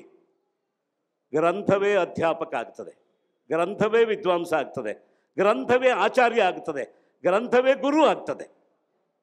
ಆ ಗ್ರಂಥಕ್ಕೆ ಅಷ್ಟು ಒಂದು ಅಪೂರ್ವವಾದ ಯೋಜನೆ ಇದೆ. ಈ ಯೋಜನೆಯನ್ನು, ಅದು ಒಂದು ದಿವಸದ ಸಾಧನೆ ಅಲ್ಲ, ಈ ಯೋಜನೆ ಹಲವಾರು ವರ್ಷಗಳ ನಿರಂತರವಾದ ಪರಿಶ್ರಮದಿಂದ ಪ್ರಯತ್ನ ಮಾಡೋದು, ತಪ್ಪಿದೆ ಸರಿಪಡಿಸೋದು, ಮತ್ತೆ ಪ್ರಯತ್ನ ಮಾಡೋದು, ಹೀಗೆ ಅನೇಕ ವರ್ಷಗಳ ನಿರಂತರವಾದ ಸಂಶೋಧನೆ, ಪರಿಣತಿ, ಪರಿಶ್ರಮ, ಇದರಿಂದ ಸಾಧಿತವಾದ ಕೆಲಸ. ಆದ್ದರಿಂದ ಶ್ರೀಭಾಷ್ಯ ಗ್ರಂಥದ 4 ಭಾಗಗಳ ಒಂದು ವಿಮರ್ಶಾತ್ಮಕ ಸಂಪಾದನೆ ಇದೆಯಲ್ಲ, ಲಕ್ಷ್ಮೀ ತಾತಾಚಾರ್ಯರಿಗೆ 1000 ವರ್ಷದ ಆಯುಷ್ಯವನ್ನು ತಂದುಕೊಡುತ್ತೆ. ಅದು 1000 ವರ್ಷ ಆದರೂ ಸಂಸ್ಕೃತ ಸಂಶೋಧನಾ ಸಂಸತ್ತಿನ ಶ್ರೀಭಾಷ್ಯ ಪುಸ್ತಕ ಉಳಿಯತ್ತೆ. ಯಾಕೆ ಅಂದರೆ ಗ್ರಂಥವೇ ಆಚಾರ್ಯನಾಗಿ ಬೆಳಗಿದೆ. ಇದು ಶಾಸ್ತ್ರದ ಕ್ಷೇತ್ರದಲ್ಲಿ ಅವರು ಮಾಡಿದ ಸಂಶೋಧನೆ. ಆದ್ದರಿಂದ ಲಕ್ಷ್ಮೀ ತಾತಾಚಾರ್ಯರು ಕೇವಲ ಬೋಧಕರು ಮಾತ್ರ ಅಲ್ಲ, ಸಂಶೋಧಕರು ಹೌದವರು. ಆದ್ದರಿಂದಲೇ ಅವರ ಬಗ್ಗೆ ನನಗೆ ಒಂದು ಶಬ್ದದಲ್ಲಿ ಹೇಳಿ ಅಂತಂದರೆ ನನಗನ್ನಿಸೋದು ಸಂಶೋಧನೆಯ ಕಾಮಧೇನು ಲಕ್ಷ್ಮೀ ತಾತಾಚಾರ್ಯ. ನಮಸ್ಕಾರ. ವಿದ್ವಾನ್ ಉಮಾಕಾಂತ್ ಭಟ್ ಅವರೇ, ಧನ್ಯವಾದಗಳು ತಮ್ಮ ಭಾಷಣಕ್ಕೆ. Thank you very much. Your words were very powerful and eloquent. It was not merely spoken. I think it was felt, embraced, and it resonated with the audience. Thank you so much. I would now like to call upon Professor Neeraj Sharma to deliver his address. लक्ष्मीनाथ समारंभां नाथयामुनमध्यमां अस्मदाचार्य पर्यन्तां वन्दे गुरुपरम्परां सिंहश्रीमूलतारायां धरायां कलितोदयम् अनन्तार्यकुलोत्तंसं लक्ष्मीतातार्यमाश्रये. अधिमंचम विराजमानेभ्यः आचार्य उमाकांत भट्ट महाभागा, आचार्य HV नागराजराव महाभागा, आस्थान विद्वांसः रंगरामानुजाचार्य महाभागा, सर्वेभ्यः अधिमंचम विराजमानेभ्यः विद्वद्भ्यः प्रणतिततयः विनिवेदयामि. सर्वेभ्यः अत्र समागतेभ्यः अभिनंदनं करोमि. स्वकीयं भावांजलिं आचार्य प्रति विनिवेदयामि. प्रोफेसर लक्ष्मी ताताचार्य महोदय के साथ में मेरा अनुभव 28 वर्षों का है. जब मैं राजस्थान विश्वविद्यालय में जयपुर में PhD स्कॉलर था, उस समय अपने PhD supervisor professor Prabhakar Shastri ji के साथ में एक रिसर्च टूर में मैं मेलकोटे आया था. उस समय एकेडमी ऑफ संस्कृत रिसर्च के डायरेक्टर स्वामी जी थे और उनको सुनकर के उन्होंने विद्यार्थियों को संबोधित किया. उनके बारे में और जानने की जिज्ञासा हुई. फिर जयपुर जाने के बाद हम वापस लौट के आए. मैं वापस लौट के आया मेलकोटे. फिर स्वामी जी का सानिध्य प्राप्त किया और मेरे साथ एक और स्कॉलर थी, डॉक्टर स्मिता शर्मा, मेरी wife. She was also doing PhD at that time in Rajasthan University, and at that time we were preparing for UPSC examination, but Professor Lakshmi Tatacharya ji aligned us towards Sanskrit studies. We quit our idea to become a bureaucrat and we tried to follow the path of our Acharya, Professor M.A. Lakshmi Tatacharya ji. Academy of Sanskrit research के बाद में स्वामी जी ने संस्कृति foundation बनाया और संस्कृति foundation का ये सिल्वर जुबली ईयर है। स्वामी जी के साथ जिस तरह का संबंध हमारा बना उसको शब्दों में बयां करना संभव नहीं है। वो गंगा की तरह थे। भागीरथी भगवती जिस प्रकार से अवगाहन करने वाले भक्तों को निर्मल करती है, पवित्र करती है, वो शैत्य और आनंद जो गंगा के भीतर है, ऐसे जंगम तीर्थ आचार्य लक्ष्मी ताताचार्य महोदय थे। जो उनके निकट आता था या जहां वो चल के जाते थे वहां वो एक तीर्थ का निर्माण करते थे। अनेक बार हमने उनको राजस्थान विश्वविद्यालय में बुलाया, अनेक बार हमने उनको अलवर, जहां मैं पहले गवर्नमेंट कॉलेज में था, वहां हमने उनको आमंत्रित किया। अनेक बार मैं स्वयं मेलकोटे आया और स्वामी जी के साथ उनके सानिध्य में एक जीवन का दृष्टिकोण हमने विकसित किया। मित्रों, भारत शब्द का अर्थ है ज्ञान में निरंतरता। हम एक ज्ञान आधारित समाज में थे और स्वामी जी कल्पना करते थे कि हम पुनः भारत को एक ज्ञान आधारित समाज बनाए। नेशनल एजुकेशन पॉलिसी 2020 में जो मैंडेट आया है, आज से 40 साल पहले प्रोफेसर लक्ष्मी ताताचार्य स्वामी जी वो विजन देते थे, वो काम करते थे। भारत को यदि जानना है तो हमें संस्कृत का द्वार पकड़ना पड़ेगा। संस्कृत के द्वार में प्रवेश किए बिना भारत को नहीं जाना जा सकता। और संस्कृत में शास्त्रों में क्या निहित है, धर्म के विषय में, अर्थ के विषय में, काम के विषय में, मोक्ष के विषय में, जीवन के विषय में, ज्ञान और विज्ञान के विषय में, भौतिकता और अध्यात्म के विषय में संस्कृत में क्या विरासत है, यह यदि जानना हो तो उसके लिए आश्रय प्रोफेसर लक्ष्मी ताताचार्य जी थे। जैसे हम महाभारत के लिए कहते हैं कि धर्मे च अर्थे च कामे च मोक्षे च बर्धर्षभ यदि हास्ति तदन्यत्र यन्ने हास्ति न तत्क्वचित। भारतीय ज्ञान परंपरा के किसी भी डायमेंशंस पर आप उनसे बात करेंगे तो हृदय के कपाट खुलते चले जाएंगे। ऐसी विद्वत्ता, ऐसी विद्या और विनय की मूर्ति स्वामी जी थे। जिस तरह से आज हम बात करते हैं सोशल इंजीनियरिंग की, स्ट्रक्चरल इंजीनियरिंग की, ऐसे नॉलेज इंजीनियरिंग का जो कॉन्सेप्ट है कि नए ज्ञान का सृजन तो होगा, उस ज्ञान की उपयोगिता क्या होगी, वो ज्ञान ओरिजिनेट कहां से होगा, नॉलेज वो कैसे ट्रेवल करेगा और रिसीविंग एंड पर उसका कैसे यूटिलाइजेशन होगा, स्वामी जी इसकी पूरी प्रक्रिया समझाते थे। उन्होंने गैप फिल किया प्राचीनता का और आधुनिकता का। ही बिल्ड द ब्रिजेस, उन्होंने सेतु बंधन किया, सेतु निर्माण किया प्राचीन और अर्वाचीन का। भारतीय ज्ञान परंपरा की जो प्राचीन धारा है और जो आज की ज्ञान धारा है, उनके मध्य स्वामी जी ने सेतु बनाया। उन्होंने ज्ञान और कर्म के बीच सेतु बनाया। वो ज्ञान जो कर्म में अनुष्ठित नहीं हो, जिसका कर्मानुष्ठान नहीं हो, वो ज्ञान भी ज्ञान किसी काम का नहीं है, वो केवल वजन रह जाएगा, भार होगा। उन्होंने ज्ञान और कर्म के बीच सेतु बनाया। उन्होंने विज्ञान और अध्यात्म के बीच सेतु बंधन किया। उन्होंने विद्वानों और संतों के बीच सेतु बंधन किया। उनका मानना था कि संतों को विद्वान होना चाहिए और विद्वानों का स्वभाव संतों की तरह होना चाहिए। और सबसे बढ़कर उन्होंने उत्तर और दक्षिण भारत की विद्वत परंपरा में सेतु बंधन किया। उत्तर भारतीय संस्कृत विद्वानों को मेलकोटे आमंत्रित करना, उनके साथ डिस्कोर्सेस करना, और उत्तर भारत में आमंत्रित कार्यक्रमों में स्वामी जी दक्षिण भारत का प्रतिनिधित्व करते थे। इस प्रकार से उन्होंने उत्तर और भारत की संस्कृत परंपरा को, ज्ञान परंपरा को, श्री वैष्णव परंपरा को जीवंत किया। वो सबको कृतार्थ करते थे। अनेक संत सम्मेलनों में, अनेक विद्वत सम्मेलनों में स्वामी जी का सानिध्य मेरे को प्राप्त हुआ। महाकुंभों में जहाँ संतों के सम्मेलन हो रहे थे, विद्वानों के सम्मेलन होते थे, स्वामी जी वहाँ जब पधारते थे तो संत भी उनका उसी प्रकार से स्वागत और सत्कार करते थे कि वो छवि, वो आनंद देखते ही बनता था। उनका दृढ़ निश्चय था कि विज्ञान और अध्यात्म के बीच, भौतिकता और अध्यात्म के बीच गहरा तालमेल होना चाहिए। वो विज्ञान जो अध्यात्म से समन्वित नहीं होगा वो विनाश का कारण हो जाएगा। वो विज्ञान जो धर्म से समन्वित होगा, जो अध्यात्म से समन्वित होगा, वही सस्टेनेबल, वही सतत विकास के लिए, निरंतर विकास के लिए हेतु बनेगा, कारण बनेगा।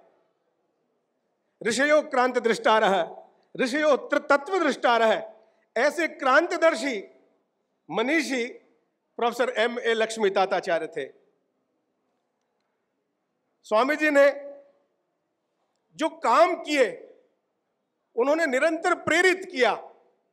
उनकी प्रेरणा के फलस्वरूप जो काम हुए, उनमें से कुछ काम जो आप जानते हैं और कुछ काम जो आप नहीं जानते हैं, उनके विषय में मैं आपको बताता हूं।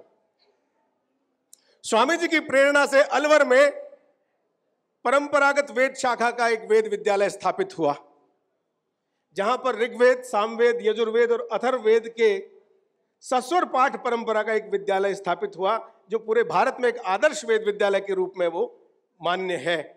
उसकी प्रेरणा सन 2004 में स्वामी जी ने दी थी। वो एक वेद विद्यालय अलवर में चला।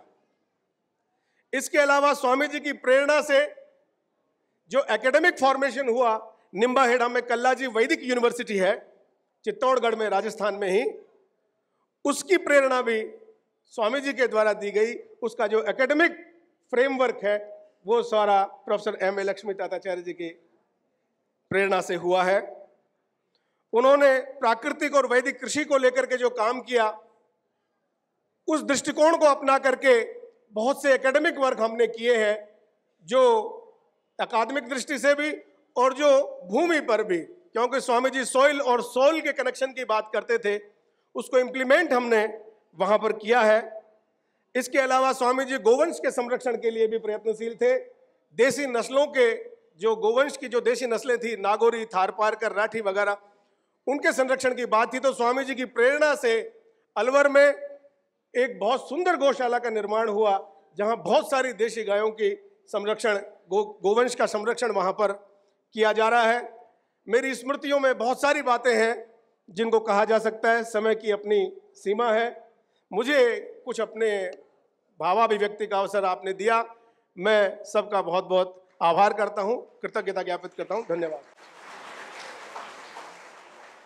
शर्मा जी, धन्यवाद आपका भाषण के लिए। बहुत ज्ञानवर्धक भाषण था। Thank you. I think the echoes of your word and your speech would be felt long after the sun has set this evening. Thank you so much. Now I'd like to call upon our next speaker, Ubaya Vedanta Rangaramanujacharyar, for his address. श्रीशैलेश दयापात्रं धीभक्त्यादिगुणार्णवं यतीन्द्र प्रवणं वन्दे रम्यजामातरं मुनिं यो नित्यमच्युतपदाम्बुजयुग्मरुक्मव्यामोहतस्तदितराणि तृणाय मेने अस्मद्गुरोर्भगवतोऽस्य दयैकसिन्धोः रामानुजस्य चरणौ शरणं प्रपद्ये। श्रीमद्रामानुजाचार्य श्रीपदाम्बोरुहद्वयं सदुत्तमांगसन्धार्यम् अनन्तार्यमहं ಭಜೆ। ಇಂದಿನ ದಿವಸ ಅತ್ಯದ್ಭುತವಾದ ಅಮೋಘವಾದ ದಿವಸವಾಗಿದೆ। ಶ್ರೀ ಉವೆ ಮಹಾವಿದ್ವಾಂಸರಾದ ಲಕ್ಷ್ಮೀತಾಚಾರ್ಯರ ಸ್ಮರಣೆ ನಮಗೆ ಅನವರತವೂ ಉಂಟಾಗಿ ಇರುವುದಕ್ಕಾಗಿ ಈ ಸಮಾರಂಭ ಜರುಗಿದೆ। ಇದರಲ್ಲಿ ನನ್ನನ್ನೂ ಕೂಡ ಅವರ ಬಗ್ಗೆ ಕೆಲವೊಂದು ಮಾತುಗಳನ್ನು ಆಡಬೇಕು ಎಂಬುದಾಗಿ ನೇಮಿಸಿರುತ್ತಾರೆ। ಹೀಗಿರುವಾಗ ನಾನು ಹೇಗೆ ಪ್ರಾರಂಭಿಸಬೇಕು ಎಂಬುದಾಗಿ ಯೋಚಿಸುತ್ತಿದ್ದೆ। ವಿದ್ವಾಂಸರಾದ ಶ್ರೀ ಉಮಾಕಾಂತ ಭಟ್ಟಾಚಾರ್ಯರು ಲಕ್ಷ್ಮೀತಾತಾಚಾರ್ಯರ ಬೋಧನೆಯಿಂದ, ಉದ್ಬೋಧನೆಯಿಂದ ಪ್ರಕಾಶಿತವಾದ ಶ್ರೀಭಾಷ್ಯದ ಬಗ್ಗೆ ಅತ್ಯದ್ಭುತವಾಗಿ ಅದನ್ನು ಶ್ಲಾಘಿಸಿ ಹಲವಾರು ಮಾತುಗಳನ್ನಾಡಿದರು। ಆ ಶ್ರೀಭಾಷ್ಯದಲ್ಲಿ ಏನು ಹೇಳುತ್ತದೆ ಎಂದರೆ ವಿಷಯೋ ವಿಷಯಶ್ಚೈವ ಪೂರ್ವಪಕ್ಷಸ್ತತೋತ್ತರ ಎಂಬುದಾಗಿ ಅಧಿಕರಣ ರಚನೆ ಮಾಡುತ್ತಾರೆ ಶಾಸ್ತ್ರೀಯವಾಗಿ. ಅದರಲ್ಲಿ ವಿಷಯವೇನು, ಈಗ ಚರ್ಚೆ ಮಾಡುವ ವಿಷಯವೇನು ಎಂಬುದಾಗಿ ಹೇಳಬೇಕು. ಅದರಲ್ಲಿ ಸಂಶಯವನ್ನು ಎತ್ತಿ ತೋರಿಸಿ ಮಾಡಬಾರದು ಈ ವಿಷಯಕ್ಕೆ ಎಂಬುದಾಗಿ ಪೂರ್ವಪಕ್ಷ ಮಾಡಬೇಕು. ಅದನ್ನು ಓವರ್ಕಮ್ ಎಂಬುದಾಗಿ, ಅದನ್ನು ಅಲ್ಲಗೆಳೆದು ಮಾಡಬೇಕು ಎಂಬುದಾಗಿ ಸ್ಥಾಪಿಸಬೇಕು. ಈ ಕ್ರಮದಲ್ಲಿ ನನಗೆ ಆ ಶ್ರೀಭಾಷ್ಯದ ಬಗ್ಗೆ ಉಮಾಕಾಂತ ಭಟ್ಟಾರಕರು ಹೇಳಿದ್ರಿಂದ ನನಗೆ ಪ್ರೇರಣೆ ಉಂಟಾಯಿತು. ಅದನ್ನೇ ಆಧಾರವಾಗಿಟ್ಟುಕೊಂಡು ಹೇಳುತ್ತೇನೆ. ಸಂಸ್ಕೃತದಲ್ಲಿ ಎಲ್ಲ ಭಾಷೆಯಲ್ಲೂ ಇದೆ, ಕೇವಲ ಸಂಸ್ಕೃತದಲ್ಲಿಲ್ಲ. ಸಸಂಬಂಧಿಕ ಪದ ಶಬ್ದ, ಅಸಂಬಂಧಿಕ ಶಬ್ದ ಎಂಬುದಾಗಿ. ಈಗ ಹಸು, ಹುಲಿ, ಸಿಂಹ ಇತ್ಯಾದಿಗಳ ಶಬ್ದಗಳನ್ನು ನಾವು ಹೇಳಿದರೆ ನಮಗೇನು ಸಂದೇಹ ಉಂಟಾಗುವುದಿಲ್ಲ. ಇದು ಹಸು, ಇದು ಆನೆ ಎಂಬುದಾಗಿ ಹೇಳುತ್ತೇವೆ. ಅದು ಹಸು, ಅದು ಆನೆ ಎಂಬುದಾಗಿ ಎಲ್ಲರಿಗೂ ಗೊತ್ತಾಗುತ್ತದೆ. ಇವನು ತಂದೆ, ಇವನು ಮಗ, ಇವಳು ಹೆಂಡತಿ ಎಂಬುದಾಗಿ ಹೇಳಿದರೆ ತಕ್ಷಣ ನಮಗೆ ಸಂದೇಹ ಉಂಟಾಗುತ್ತಿದೆ. ಇವಳು ಯಾರಿಗೆ ಹೆಂಡತಿ, ಇವನು ಯಾರಿಗೆ ತಂದೆ, ಇವನು ಯಾರಿಗೆ ಮಗ ಎಂಬುದಾಗಿ. ಇಂತಹ ತಂದೆ, ಪುತ್ರ, ಪತ್ನಿ ಇತ್ಯಾದಿಗಳೆಲ್ಲ ಸಸಂಬಂಧಿಕ ಶಬ್ದಗಳು. ಆದುದರಿಂದ ಆ ಸಸಂಬಂಧಿಕ ಶಬ್ದಗಳನ್ನು ಇಟ್ಟು ನಾವು ಹೇಳಬೇಕು. ಪ್ರತಿಯೊಬ್ಬ ಮಗನಿಗೂ ಕೂಡ ತಂದೆಯ ಬಗ್ಗೆ ಗೌರವವಿರುತ್ತದೆ. ಪ್ರತಿಯೊಬ್ಬ ಶಿಷ್ಯನಿಗೂ ಕೂಡ ಆಚಾರ್ಯನ ಬಗ್ಗೆ ಗೌರವವಿರುತ್ತದೆ. ಅವರವರು ಅವರವರ ಮನೆಯಲ್ಲಿ ಸೀಮಿತವಾಗಿ ಮಾಡಿಕೊಳ್ಳಬಹುದಲ್ಲ. ಇದನ್ನೇನು ದೊಡ್ಡದಾಗಿ ಆಚರಿಸಬೇಕು? ಲಕ್ಷ್ಮೀ ತಾತಾಚಾರ್ಯರೇನು ಅತ್ಯಂತ ಉತ್ತಮ ಪಂಡಿತರೇ? ಅವರಿಗಿಂತ ಉದ್ದಾತರಾದ ಪಂಡಿತರಿಲ್ಲವೇ? ಬೇಡ, ಅವರು ಉತ್ತಮ ಪಂಡಿತರೇ ಆಗಿರಲಿ. ಅವರನ್ನು ಮೀರಿಸುವಂತಹ ಪಂಡಿತೋತ್ತಮರು ಉತ್ತರ ಕಾಲದಲ್ಲಿ ಬರುವುದಿಲ್ಲವೇ? ಹಾಗಿರುವಾಗ ಅವರ ಬಗ್ಗೆಯೇ ಏಕೆ ಇಂತಹ ಚಿರಸ್ಮರಣೀಯವಾದ ಈ ಸಮಾರಂಭವನ್ನು ನಡೆಸಬೇಕು? ಇದು ಮಾಡಬೇಕಾದ ತಕ್ಕದಲ್ಲ ಎಂಬುದಾಗಿ ನಾವು ಏಕೆ ಚರ್ಚೆ ಮಾಡಬಾರದು? ಅವರನ್ನು ಹೊಗಳೋಣ, ಅದರ ಬಗ್ಗೆ ನನಗೇನು ತಿರಸ್ಕಾರವಿಲ್ಲ. ಈ ಸಮಾರಂಭ, ಇಂತಹ ಸಮಾರಂಭಗಳು ಮಾಡತಕ್ಕವೇ, ಮಾಡಬಾರದೆ? ಯಾರನ್ನು ಕುರಿತು ಮಾಡಬೇಕು, ಯಾರನ್ನು ಕುರಿತು ಮಾಡಲಾಗದು, ಇದನ್ನು ತೀರ್ಮಾನ ನಾವು ಮಾಡಬೇಕು. ನನ್ನ ಅಭಿಪ್ರಾಯ, ಈಗ ಶ್ರೀಭಾಷ್ಯವನ್ನು ಉಮಾಕಾಂತ ಭಟ್ಟರು ಶ್ಲಾಘಿಸಿ ಹೇಳಿರೋಣದರಿಂದ ಅದರಲ್ಲಿ ಅಧಿಕರಣ ರಚನೆ, ವಿಷಯೋ ವಿಷಯಶ್ಚೈವ ಪೂರ್ವಪಕ್ಷಸ್ತತೋತ್ತರ, ಆಕ್ಷೇಪಸ್ಯ ಸಮಾಧಾನ ಇತ್ಯಾದಿಗಳೆಲ್ಲ ಹೇಳಬೇಕೋ ಇಲ್ಲವೋ? ಈಗ ನಾನು ಪೂರ್ವಪಕ್ಷ ಮಾಡುತ್ತಿದ್ದೇನೆ. ಇಂತಹ ಸಮಾರಂಭವೇ ಜರುಗತಕ್ಕದ್ದಲ್ಲ. ಅದಕ್ಕೆ ನಾನು ಹೇಳಿದೆ, ಸಸಂಬಂಧಿಕವಾಗಿ ಪಿತಾಪುತ್ರ ಸಂಬಂಧ ಅವರ ಮನೆಯಲ್ಲಿ ಕೊಂಡಾಡಿಕೊಳ್ಳಲಿ, ಗುರು ಶಿಷ್ಯ ಸಂಬಂಧ ಅವರವರು ಕೊಂಡಾಡಿಕೊಳ್ಳಲಿ. ವಿದ್ವತ್ತಿರಮೆಯನ್ನು ಕೊಂಡಾಡಿದರೆ ಎಷ್ಟು ಜನ ಬಂದಿಲ್ಲ ವಿದ್ವತ್ತು?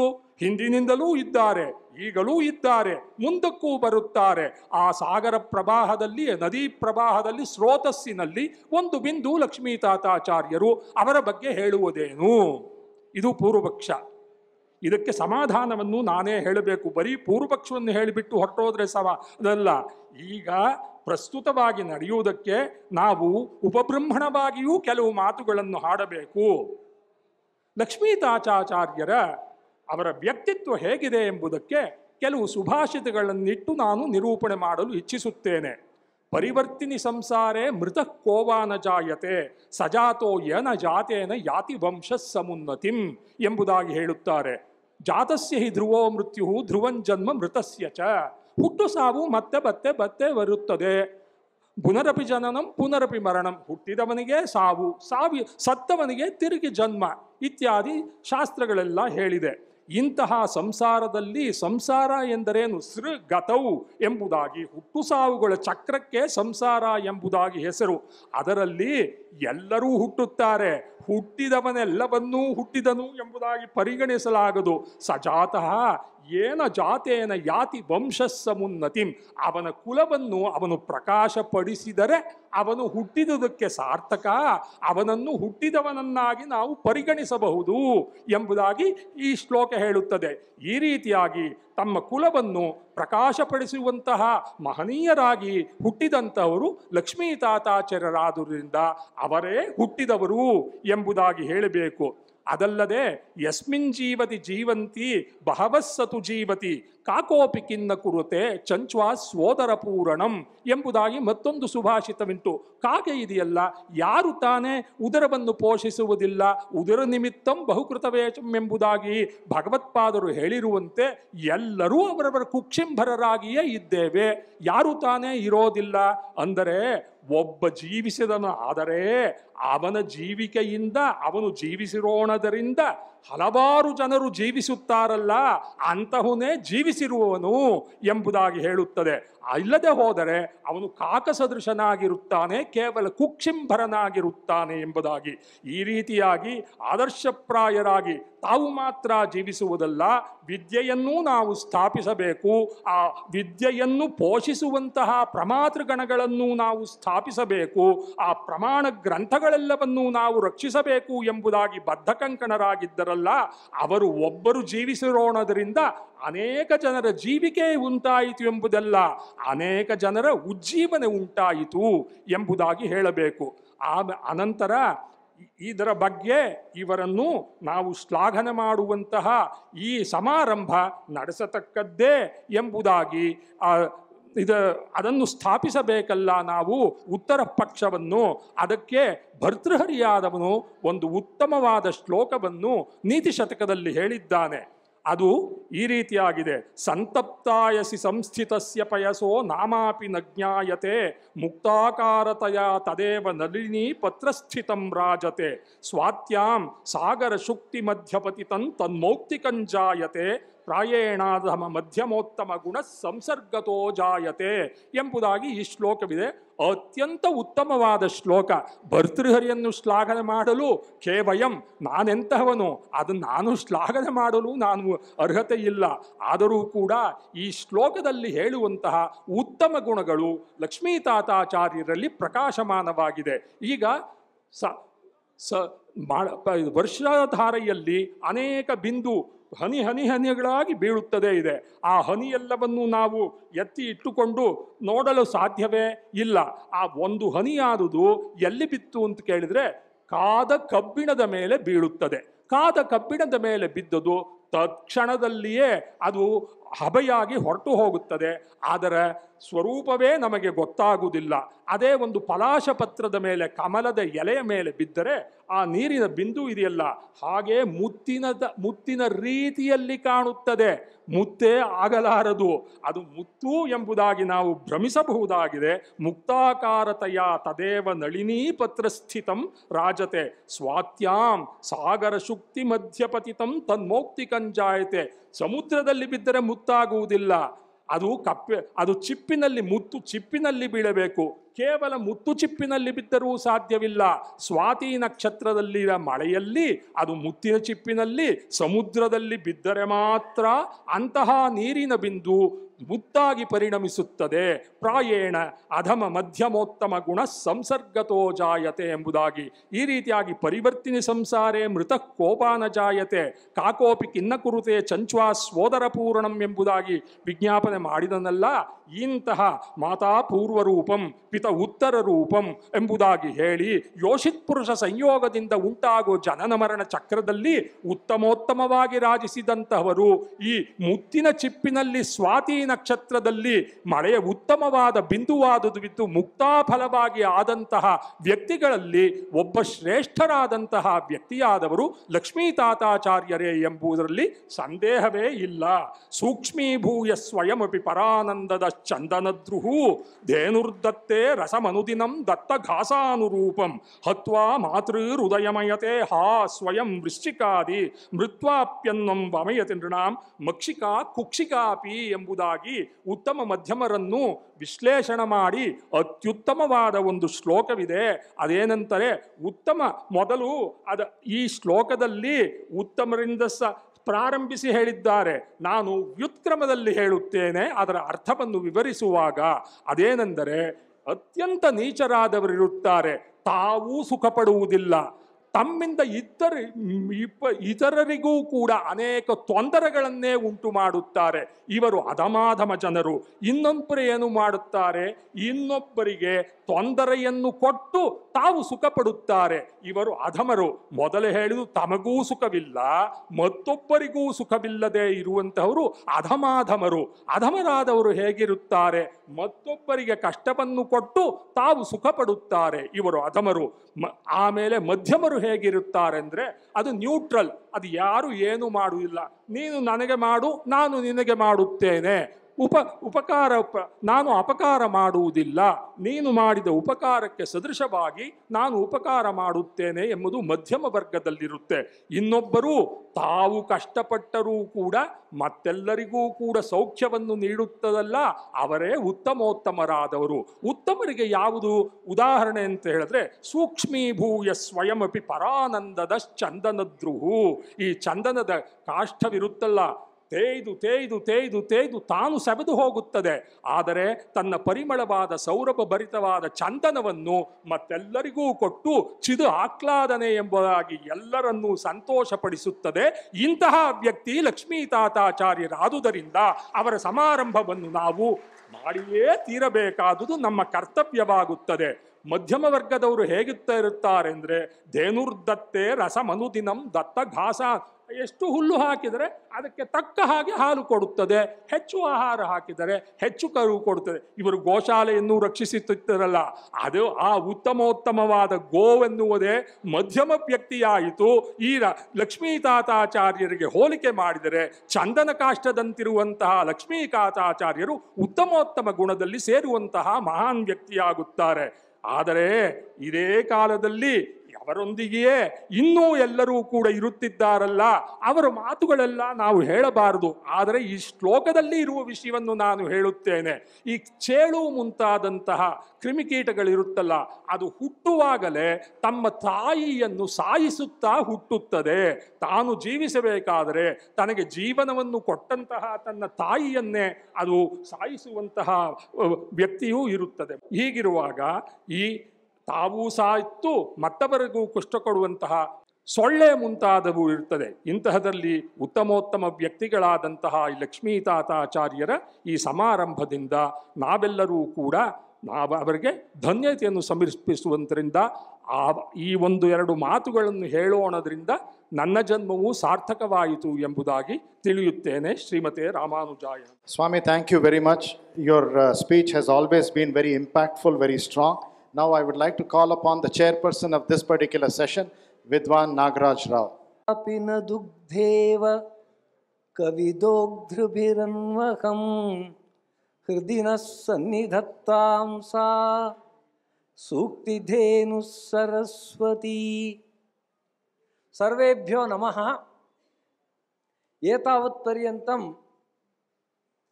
asmin adhiveshane trayanam ವಿದುಷಾಂ ವಚನಾನಿ ವಯಂ ಅಶ್ರೌಷ್ಮ ಅತೀವ ಆನಂದಂ ವಯಂ ಅನ್ವಭೂಮ.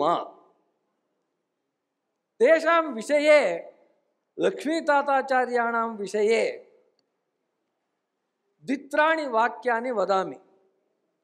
ಲಕ್ಷ್ಮೀತಾತಾಚಾರ್ಯವರ್ಯಃ ಸಂಸ್ಕೃತಜ್ಞಾನಶೇವಧಿಃ ಸರ್ವಶಾಸ್ತ್ರೇಷು ನಿಷ್ಣಾತಃ ಜೀಯಾತ್ ಸಂಸ್ಕೃತ ಜೀವನಃ.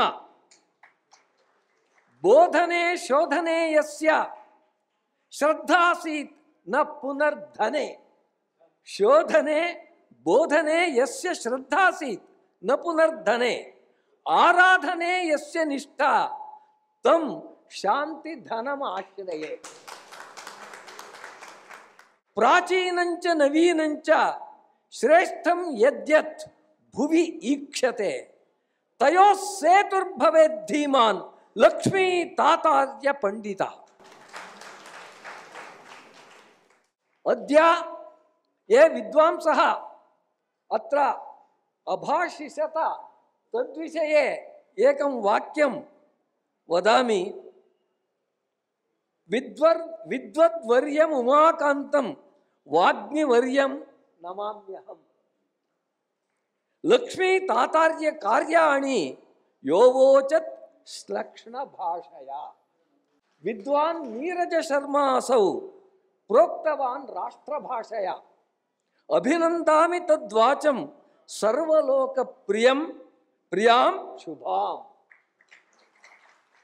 रंगरामानुजाचार्यं नदीष्णं शास्त्रवर्त्मनि वंदे वाग्मि वरम तत्र कविधुर्यं द्विजोत्तमम्। लक्ष्मीताताचार्य वर्याः मया वर्षषष्ठे प्राक् दृष्टाः 1964। तदानीम् अहं केवलं 22 वर्षवयाः युवा आसम्। बेंगळूरु नगरे विश्व संस्कृत परिषद आयोजिता आसीत्। तस्मिन् वर्षे साक्षात् एस् राधाकृष्णन् महाशयाः भारतदेशस्य राष्ट्रपतयः तस्यां सभायाम् उपस्थिताः आसन्। तदा तस्यां सभायां प्रवेष्टुम् अहम् आगतः पश्यामि अयं युवा तेजस्वी ओजस्वी वर्चस्वी यशस्वी लक्ष्मीताताचार्यः मया आदौ दृष्टः। तस्य दर्शनादेव मम मनसि कालिदासस्य श्लोकः स्मृतः।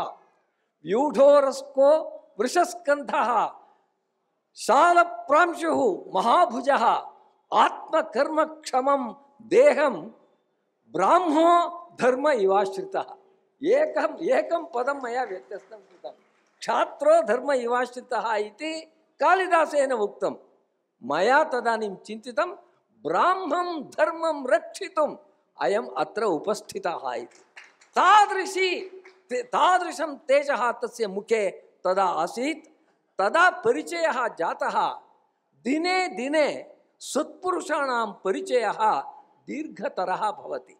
यथा सायंकाले छाया दीर्घतरा भवति, प्रातःकाले दीर्घा भवति, तथा आवयोः स्नेहः अधिकः अभूत्। तदनन्तरं यदा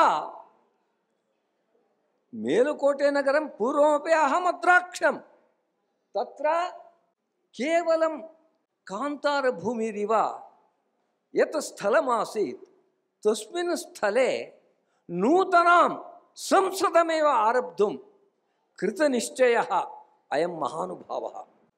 किं वर्तते तत्र कर्तुम् इत्येव अस्माकं सर्वेषामपि संस्कृतज्ञानाम् आलोचना आसीत्।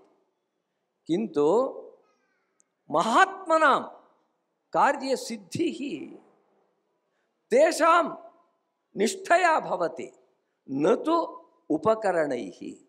एवमेव तादृशीं संस्थां तत्र संस्थाप्य यादृशं कार्यं कृतं।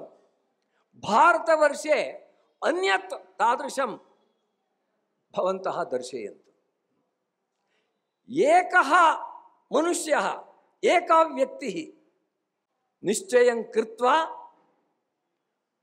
विश्वविद्यानिलयस्य प्राध्यापक पदवीमपि परित्यज्य अत्र आगतः। मेलुकोटे स्थलं श्रीमद् रामानुजाचार्याणां काले यथा विश्वप्रसिद्धम् अभूत्, तथा लक्ष्मीताताचार्याणां कार्येण समग्रे भारतवर्षे संस्कृत जगति विख्यातम् अभवत्। बहवः वयं जीवामः, किन्तु यस्य जीवनं शास्त्रस्य विद्यायाः संस्कृतेः रक्षायै भवति, तस्य जीवनं सार्थकं। तादृश सार्थक जीवी लक्ष्मीताताचार्यः। येषां तेन सह परिचयः आसीत्, तेषां सर्वेषामपि उपरि तादृशः प्रभावः। तस्य मनसि अन्यत् किमपि नासीत्। भारतदेशस्य शास्त्रज्ञानं यद्वर्तते, आधुनिकं यद् ज्ञानमस्ति तयोः सेतुः निर्माणीयः। द्वयोरपि प्राचीननवीनयोः सङ्गमेन अस्माकं देशस्य श्रेयः भविष्यति। अतः तादृशश्रेष्ठकर्मणे यः आचार्यः तस्य लक्ष्मीः कियदासीदिति अन्यत्, किन्तु लक्ष्म्याः प्रभावः ताते भवति इति वक्तुं न शक्यते। यदि तादृश किन्तु तस्य हस्ते लक्ष्मीरेखा आसीदिति अहं दृढं जानामि। कस्मात् कारणात् इति चेत् तादृशाय संशोधनकर्मणे राष्ट्रस्य नानास्थलेभ्यः तादृशं धनम् आनीय विशिष्टं कार्यं सः अकार्षीत्। तत्र चिन्तयामि बहुषु कार्येषु तत्र मया भागः ऊढः। मेलुकोटे नगरे राजा रामण्ण सदृशः विज्ञानी अपि तत्र आगतः आसीत्। संस्कृतसंशोधन संसदि तस्य विज्ञानिनः किं कार्यं, सोऽपि तत्र आगतः आसीत्। ये विद्वांसः भारतदेशस्य कोने कोने भवेयुः ते सर्वेपि अत्र आगच्छन्तु। अत्र विद्यमान विद्यानिधिं पश्यन्तु, स्वशक्त्या संशोधनस्य श्रैष्ठ्यं ते प्रतिपादयन्तु इति इच्छया सः कार्यम् अकरोत्। तस्य कार्याणि वर्णयामः चेत् इदानीमत्र स्थितः अहं सायङ्कालपर्यन्तं वक्तुं शक्नोमि, तावत् कार्यं तेन कृतं। किन्तु शास्त्रेण काव्येन हन्यते शास्त्रं, शास्त्रं गीतेन हन्यते, गीतञ्च स्त्रीप्रसङ्गेन, स्त्रीप्रसङ्गो बुभुक्षया इति वर्तते। बुभुक्षा यदा बाधते तदा अन्यत्र मनः न गच्छति। इदानीं भवन्तः सर्वे बुभुक्षिताः, भोजनवेला उपस्थिता, अतः अध्यक्षभाषणं दीर्घम् अकृत्वा अहं विरमामि। सर्वेभ्यो भवद्भ्यः नमस्कारः। Professor Nagaraj Rao rightly mentioned, Bubhukshitam na pratibhati kinchit. Buddha also says you cannot teach philosophy to hungry minds. But we have one small formality to complete before that.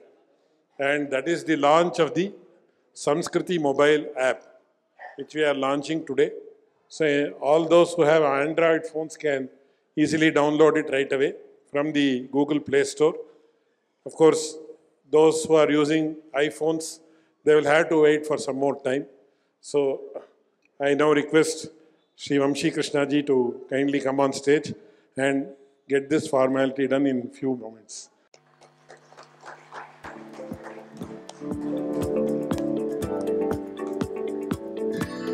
Hereafter, you can purchase all the publications of Samskriti Foundation online through the app, and also you can read many of the books online. Thank you very much, and now we go in for the felicitations without any further delay.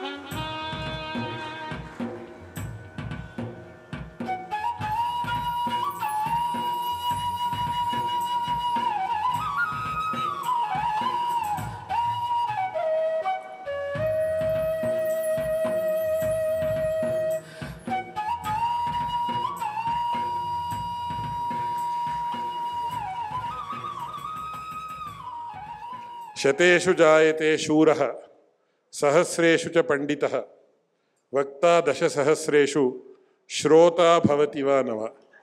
We find a very valorous person one among 100. You find a scholar one among 1,000. That was in those days. Today we have to say one in many lakhs. Then Vakta Dashasahasreshu, a person who is a very good orator you get only 1 in 10,000. But it's most improbable or impossible to get a good patient listener. And you all have been very patient listeners. So I thank you, and I hope you will continue to be patient listeners till the conclusion of this program. Thank you very much. Namaste.